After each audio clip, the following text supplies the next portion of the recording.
animation par prompt, template customisé, graphique de données animées, carte interactive, 4 types d'animations, toutes créées dans Era IA et toutes expliquées dans cette vidéo. Si tu n'as jamais ouvert Era, à la fin de cette vidéo, tu seras capable de créer chacune de ces animations.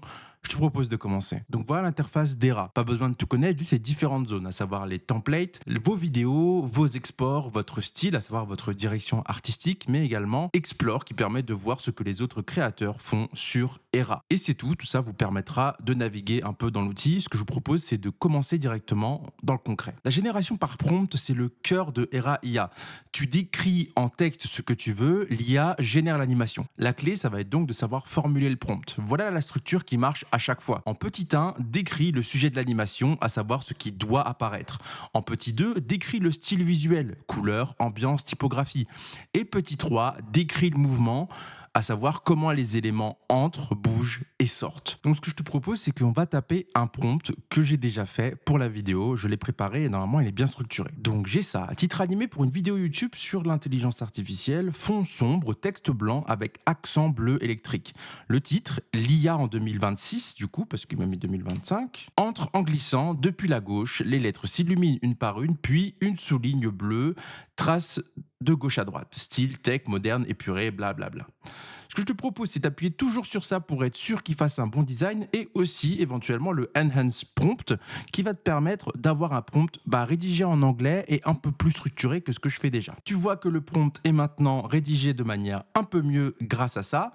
Et enfin, je l'envoie à l'outil. On peut voir que maintenant tout ça est généré, comme vous pouvez le voir à l'écran, et vous pouvez modifier pas mal de choses. Donc vous pourrez directement modifier sur le Canva directement ou alors retaper un prompt ici en bas à gauche, qui, je sais pas, si vous voulez que le texte soit en plus gros, changer la durée de l'animation. Tout ça, vous pouvez le faire via un prompt ou directement, je sais pas, ça vous voulez le mettre en gras, ça vous voulez le mettre en italique, peu importe. Vous pourrez directement changer, faire les modifications sur le Canva. La règle de base à comprendre sur les prompts, ça va être plus tu es précis sur le mouvement, meilleur sera les résultats. Ensuite, passons au template. C'est l'option quand tu veux aller encore plus vite et que tu manques un petit peu d'inspiration pour le prompt. Era, il en propose plus d'une centaine, comme tu peux le voir ici.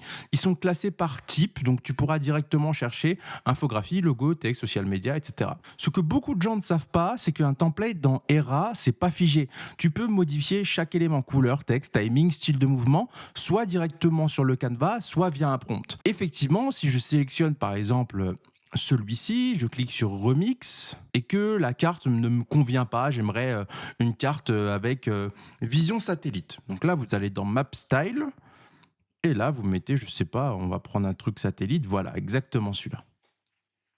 Voilà, c'est en train de process et ça va me régénérer. Là, vous voyez, c'est un peu mieux. Là, je préfère. Et tout ça, vous pouvez faire les modifications exactement comme j'ai dit tout à l'heure, changer le Canva ou directement dire, moi, j'aimerais une modification comme ça, qu'au lieu de zoomer sur Washington, tu zoomes sur Paris, ce genre de choses. Donc là-dessus, c'est plutôt intéressant et ça vous permettra de gagner un peu plus de temps parce que le template sera déjà préfait. La bonne pratique que je vous conseille, c'est d'utiliser les templates comme point de départ technique et les prompts pour la personnalisation, c'est la combinaison qui sera la plus rapide. Ensuite, vous pouvez effectivement faire des graphiques animés. C'est probablement la feature la plus puissante de Era pour les créateurs YouTube et celle que très peu d'outils concurrents proposent au même niveau.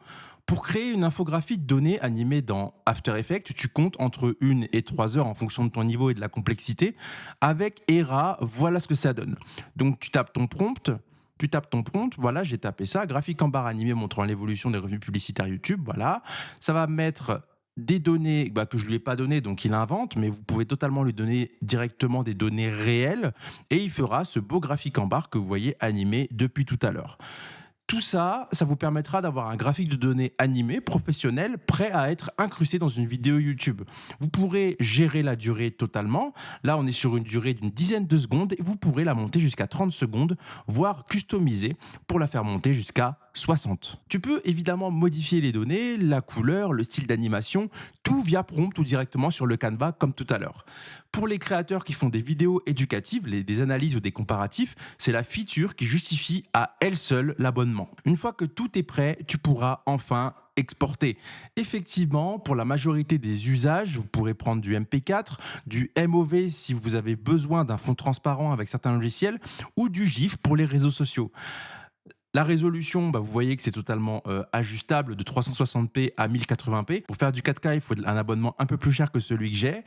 Tout ça vous permettra d'avoir du contenu de grande qualité. Ensuite, vous pourrez éventuellement choisir si vous voulez un transparent de background, tout ça vous permettant de l'incruster assez facilement dans vos montages. Donc le workflow complet en résumé, ça va être de créer dans Era, d'exporter en fond transparent et de glisser dans ton éditeur de vidéo. Entre l'idée et l'animation utilisable dans la vidéo, ça vous prendra moins de 10 minutes. Si tu veux essayer Era, le lien est dans la description avec 15% de réduction. Il y a un plan gratuit pour tester sans carte bleue, je te conseille de commencer là. Les prochaines vidéos de la série, on va encore aller un peu plus loin sur des cas d'usage spécifiques, donc abonne-toi pour ne pas les rater. À plus.